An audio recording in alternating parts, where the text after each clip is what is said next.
बरसात की दोहरी मार झेल रहे किसान मुआवजा मांगते हैं, मिलती है लाठी। यह ऐसी डेडलाइन जो अपने आप में बेमानी हो जाती है। अभिमन्यु कोहाड़, किसान को किस बात की सजा मिलती है? सरकार कोई भी हो, तासीर सबकी एक ही जैसी दिखती है। संदीप जी, डिबेट की शुरुआत में जेजेपी के साथी कह रहे थे कि ये आंदोलन आज का सिर्फ पंजाब तक सीमित। अगर ये आंदोलन पंजाब तक ही सीमित था तो हरियाणा में आपने किसान नेताओं की गिरफ्तारी क्यों की? हरियाणा में आपने जगह जगह रात को 2-2 3-3 बजे जाके किसान नेताओं के घरों में उनसे गिरफ्तार करने का काम क्यों किया? यमुना नदी ने करनाल, पानीपत, सोनीपत में हजारों एकड़ फसल तबाह कर दी। घग्गर नदी ने कैथल, फतेहाबाद, सिरसा में हजारों एकड़ फसल तबाह कर दी। और जब पानी आया खेतों में, जब किसान की फसल तबाह हुई, तो सरकार, प्रशासन कहीं नहीं दिख रहा था किसानों की मदद के लिए। किसानों ने एक दूसरे के लिए, संदीप जी, हजारों एकड़ अपनी हजारों एकड़ के लिए प्योद तैयार की धान की। जो अपनी धान की फसल थी, जहां पे पानी से नुकसान नहीं हुआ, उन्होंने अपनी खड़ी फसल पे ट्रैक्टर चला दिया और दूसरे किसान की मदद के लिए उसको फ्री में प्योद देने के लिए, पनीरी देने के लिए अपने वहां पे प्योद लगाई। पहली बात। दूसरी बात संजीव जी, सिर्फ फसल का नुकसान ही नहीं हुआ। आप देखिए, जो यमुना के साथ वाले जितने भी जिले हैं, वहां पे रेत निकालने का भी, खनन का भी काम काफी बड़े स्तर पे होता है। तो 15 हमने खुद जाके देखा है। आप पानीपत जिले में जाइए, नवादा गांव में जाइए, कुराड़ गांव में जाइए, वहां पे जो 70-70 फुट तक खानों की खुदाई हो रखी थी, वहां पे आसपास के रेडियस में 100 एकड़ की जो जमीन थी, खेत थे, उनकी 15 फुट तक मिट्टी का कटाव हो गया संदीप जी। और जो उनके ट्यूबवेल कनेक्शन लगे हुए थे, खंबे लगे हुए थे, वो सारे उस खान में जाके गिरे। आज के दिन अगर नॉर्मल भी अगर आप मिट्टी का रेट लगाओ तो 2.5 लाख रुपया प्रति फुट, प्रति एकड़ मिट्टी का रेट है। तो जिसकी 15 फुट मिट्टी का कटाव हो गया, तो आप ये देख लीजिए उसकी 35 से 40 लाख की तो मिट्टी ही चली गई। और दूसरी बात, उसकी अब वहां पे फसल की बुआई नहीं हो सकती है। संदीप जी, जो फसल बीमा योजना है और जो राज्य सरकारों का मुआवजा देने का सिस्टम है, उसमें कुछ बेसिक समस्याएं हैं। जैसे फसल बीमा योजना में एक गांव को एक यूनिट माना जाता है। उसमें वो कहते हैं कि जब एक गांव में 75% फसल का नुकसान हो जाएगा, तब हम मानेंगे कि भाई किसी किसान की 75% फसल का नुकसान हुआ है। हमारा आर्ग्यूमेंट ये है कि भाई जब आप प्रीमियम पर एकड़ लेते हो, तो क्लेम देते समय भी आप एक खेत को एक यूनिट मानिए ना। क्योंकि यह तो लगभग असंभव है कि पूरे गांव की 75% फसल खराब हो जाए।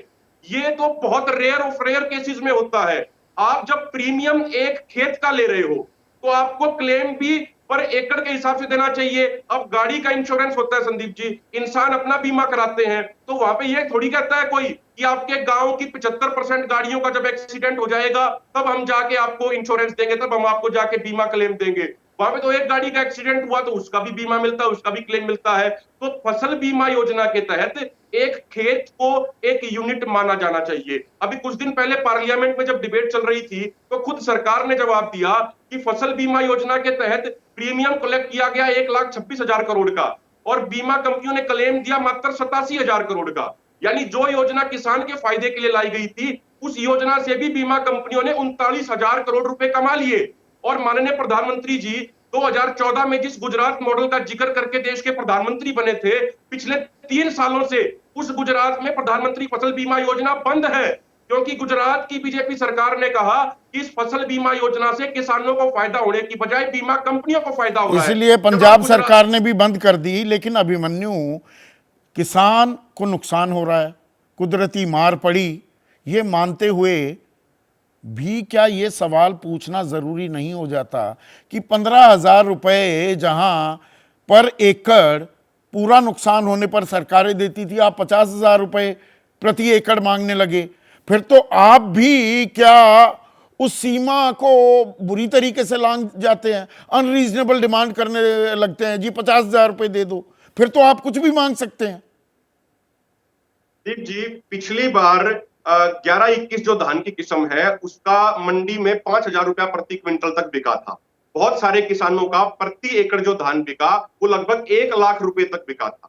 आज के दिन आप देखिए, जो लगभग 60 से 70% खर्चा था, 12 से 15,000 रुपया प्रति एकड़, वो खर्चा किसान कर चुका था। उसमें 3,500 रुपए प्रति एकड़ धान लगाने का खर्चा था, उसमें जुताई का खर्चा था, प्योद पनीरी तैयार करने का खर्चा था। उसके अलावा उसकी दवाई का खर्चा था, उसका खाद का खर्चा था और बाकी उसका खर्चा अभी आने वाले दिनों में होना था। इसमें हम वो खर्चे तो काउंट ही नहीं कर रहे जो स्वामीनाथन आयोग के C2+50% फार्मूले में बताए गए। जैसे उसमें आपका खेत का जो आपकी ठेके की कीमत है, जिसको बाधा भी बोल देते हैं कुछ जगह, जो खेत का रेंट होता है, इसके अलावा जो आपके ट्रैक्टर की बाकी मशीनरी की जो प्राइस डेप्रिसिएशन है, वो तो हम काउंट ही नहीं कर रहे। अगर आप उसको काउंट करेंगे तो आप लगभग ये मान लीजिए कि 25 से 30 हजार रुपया प्रति एकड़ तो किसान का खर्चा हो चुका था। तो हम मतलब ये कह मोटी रहे बात आप ये नहीं, मैं आपकी बात समझ गया। मोटी बात ये कि किसी भी और कारोबार में, धंधे में, क्षेत्र में, सेक्टर में दीपकमल जो पैमाने तय होते हैं और जिस तरह का कॉम्पनसेशन मिलता है, किसानी की बात आते ही सरकारें बिल्कुल ही पलट क्यों जाती हैं? छोटा सा जवाब चाहूंगा आपसे।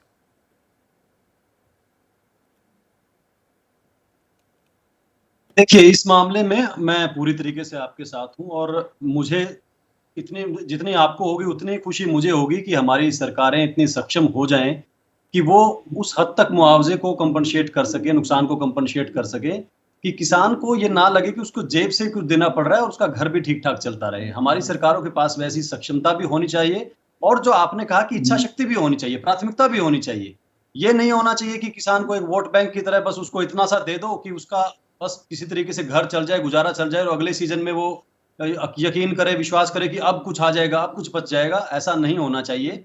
लेकिन उसके लिए वही बात है कि नीतिगत रूप से सरकारों को फैसले लेने पड़ेंगे। ये और मैं कटिंग मानता हूं कि अक्रॉस कुछ सरकारों पार्टी ने उस पे लाइंस, धीरे-धीरे ये कदम सोच बढ़ाए। होनी पड़ेगी। जो देश का पेट भरता है, देश की अर्थव्यवस्था को संबल देता है, वो किसान, वो खुद मुआवजे के लिए मजबूर हो जाए, मेहनत की उसे माकूल कीमत ना मिले, वो कर्जदार हो जाए, उसकी आत्महत्या के आंकड़े जुटाने भी सरकार बंद कर दे, तो किस बात का जय किसान। आप सभी का बहुत बहुत शुक्रिया। दर्शकों की राय क्या है और सुझाव क्या है, ये बताऊंगा एक ब्रेक के बाद। नंबर फ्लैश कर रहा हूं आपके सामने लगातार। पत्रकारिता कोई इमोशन नहीं है, ना अपना कोई ज्ञान देना है और ना कोई विचार थोपना है। पत्रकारिता क्या है? पत्रकारिता का मतलब है सही जानकारी इकट्ठा करना और तथ्य बताना। पत्रकारिता आज जितने महत्वपूर्ण दौर में है, शायद पहले नहीं थी। इस दौर से निकलने के लिए सिर्फ सच दिखाने की जरूरत है, वो सच जो आपके हित को आगे रखे। इसलिए अब रात 9 बजे प्राइम टाइम नहीं होगा, ये आपका टाइम है। जगविंदर पटियाल के साथ देखिए पब्लिक इंटरेस्ट, सोमवार से शुक्रवार रात 9 बजे सिर्फ एबीपी न्यूज पर। एबीपी न्यूज आपको रखे आगे।